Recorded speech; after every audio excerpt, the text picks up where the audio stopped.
Makanya tadi saya katakan, PSI ini partai-partaian. Jadi Jokowi memang harus masuk di PSI. Seperti tadi saya bilang, Mas. Partai lain takut. Karena apa? Diacak-acak nanti. Enggak lah, mana ada yang Diacak-acak. takut. Karena apa? Diminta kok. Berdasarkan hasil diskusi kami, ya, sesama mahasiswa magister ilmu politik, ini Jokowi ini bukan sosok negarawan. Ini preman politik ini. Preman politik, Preman sosok politik. negarawan. Bukan. Mas Wirawan? Bukan. Ya, Jadi itu, Mas. saya sampaikan kalau misalkan Pak Jokowi ini ditakuti oleh partai, ngapain partai itu minta Pak Jokowi untuk menjadi bagian dari partainya kan? Itu kan sebentar, sederhananya itu begitu. dulu, Mas. Nah, sekarang juga Jokowi masih ada. Nggak mungkin. Sekarang masih ada. Emangnya Pak Zulkifli Hasan mau Kemarin terakhir Jokowi Ketua mau? Umum Ya, nggak Golkar mungkin. bilang begitu. Ketua Umum Golkar bilang begitu. Kalau Kalau Pak Bahlil iya, Ya. tapi yang lain nggak mungkin. yang lain Masuk juga ada. Pak Yusuf Kala bersedia, Pak Jokowi masuk di situ. Kita mau, Sekarang Pak. kan Bang Bahlil Acak-acak semua itu. nggak mungkin. Jadi memang Tidak ada bukti cocoknya Pak Jokowi ini mengacak-acak Jokowi partai. itu masuk di PSI. Tidak ada- Karena PSI ini adalah partai-partaian. Tidak ada Coba, bukti Pak Jokowi adik-adik mahasiswa, acak partai. Tidak ada. bayangkan. Menjawab pertanyaan tentang kebijakan internal partainya yang langsung menetapkan putra Presiden Jokowi, Kaisang Pangarep, menjadi Ketua Umum PSI. Kaisang menjadi Ketua Umum PSI ketiga setelah didukung oleh 38 DPW PSI seluruh Indonesia. Kursi Ketua Umum yang tadinya ditempati Giring Ganesa, sekarang diduduki Kaisang, merupakan bentuk regenerasi. Hal tersebut juga sepenuhnya disetujui oleh mantan vokalis Niji itu yang merupakan Ketua Umum kedua. Adapun Ketua Umum PSI pertama adalah Grace Natali sendiri. Anda Buktinya. berkarir di partai politik, anggota, kemudian tingkat kecamatan, kabupaten, provinsi, pusat. Tahu-tahu anak yang plonga-plongo 2 hari jadi ketua umum partai, ini apa-apaan ini? Siapa yang Anda maksud pelongo-pelongo itu? Partai ini, Ini kan tidak tahu Menerima. undang-undang partai politik. partai ini kan menerima. Mas, tahu nggak undang-undang partai politik? Saya tahu. Itu Itu adalah sesuai nggak PSI dengan undang-undang partai politik? Itu Mencerdaskan tidak?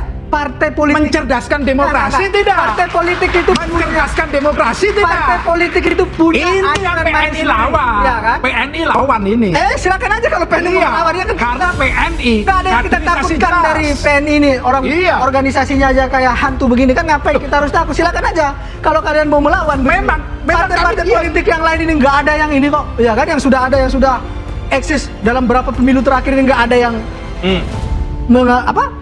menginikan Pak Jokowi.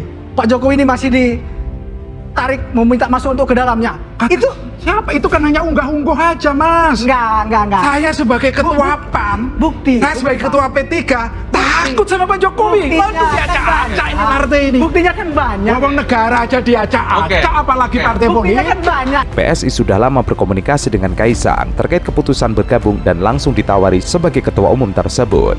Ia mengklaim tidak ada keputusan tiba-tiba dilakukan oleh partainya dalam pergantian ketua umum. Kaisang sendiri resmi menerima mandat Dewan Pembina PSI sebagai ketua umum PSI periode 2023-2028. Mandat tersebut diterimanya dalam forum Kopdarnas PSI. Kaisang mengakui Presiden Jokowi sebagai ayah menjadi panutannya untuk terjun ke dunia politik. Alasan lainnya, Kaisang bergabung dan menjadi ketua umum PSI adalah untuk membantah rasa pesimistis para anak muda terhadap dunia politik. Tujuan besarnya adalah melahirkan optimisme kepada mereka.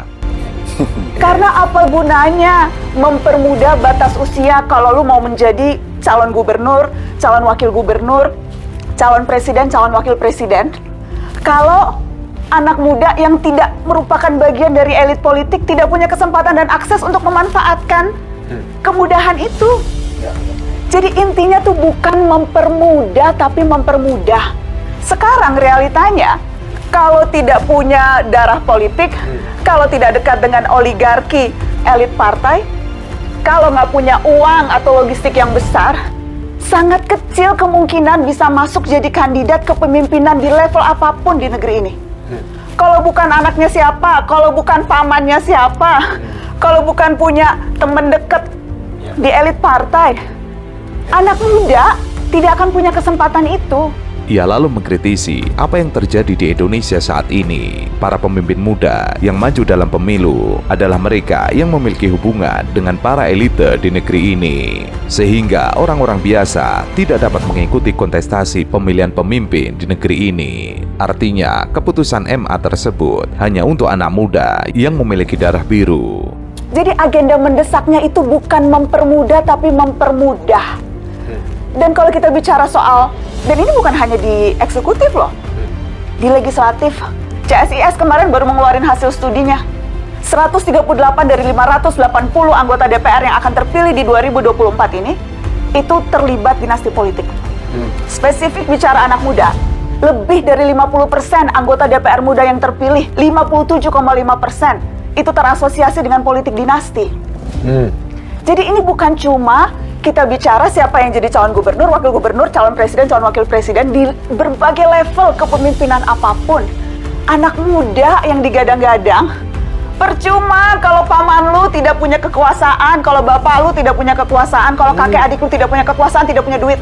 Komika dan aktor Ando Vida Lopez meluapkan kekecewaannya atas keputusan Mahkamah Agung yang mengubah syarat usia calon kepala daerah. Ia tidak peduli dibenci karena kritik kerasnya itu. Ando Vida Lopez mengunggah kritikan terkait MA mengubah syarat usia calon kepala daerah lewat postingan video di akun Instagram dan TikTok. Ia mengaku mendapat banyak kebencian karena memposting video ini, tapi ia mengaku bodoh amat. Bullshit.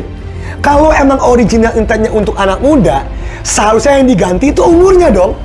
Kalau emang hakim ngomong untuk anak muda, ya udah yang seharusnya 30 tahun jadinya 27, jadinya 28, jadinya apapun lah, apapun umur yang original intent. Tapi kan ini antara penetapan sama pelantikan. Yang hanya berbeda 3 untuk 4 bulan. Which means, look how convenient it is for everybody yang di tengah-tengah penetapan. It's very convenient. Kalau lu kebetulan lahir di antara tanggal penetapan dan kebetulan lu lahir di tanggal pelantikan, Ya. berarti lu anak muda. Itu, jadi yang aku benci di online, orang selalu ngomong gini, Kak, kenapa anak muda? Emang apa salahnya anak muda? Guys, gue juga anak muda, gue juga 30 tahun. Tapi ini argumen yang sangat-sangat, gue juga sangat setuju anak muda, banyak anak muda yang penting, banyak anak muda yang hebat. Tapi emang di Pilkada 2017 nggak ada anak muda yang hebat. Kenapa baru dirubah sekarang di 2024? Emang di Pilkada sebelumnya nggak ada anak-anak muda umur 29-30 yang hebat. Jadi Benar. Timingnya terlalu ya. Ia mengatakan awalnya saat ada kabar Kaisang Pangarep akan ikut Pilkada DKI Jakarta, ia langsung berpikir, pertanyaannya, bukannya aturan umurnya 30 tahun? Dan hari itu juga, ia membaca di berita bahwa MA sudah mengabulkan tidak harus 30 tahun diubah aturannya. Ia seperti tidak percaya dengan apa yang sudah dilakukan MA. Ia menekankan suaranya bukan menentang pribadi Kaisang. Pemerintah tidak bisa terus-menerus mengubah aturan hanya demi kepentingan saat ini. Andovi juga merespon jika ada yang bilang, ya sudah, kalau tidak suka jangan pilih dia di Pilkada nanti. Itu masalahnya dengan negara ini. Tidak peduli dengan proses, yang penting hasil akhir. So even if you don't want to talk about timing, kalau lu mengambil filosofi original intent untuk kesemangat anak muda berkesempatan membangun bangsa dan negara, tapi 3-4 bulan, come on man, come on. Ini di luar dari ngomong soal Mahkamah Agung kewenangannya apa, MA kewenangannya apa, itu yang bikin aku kesel, man.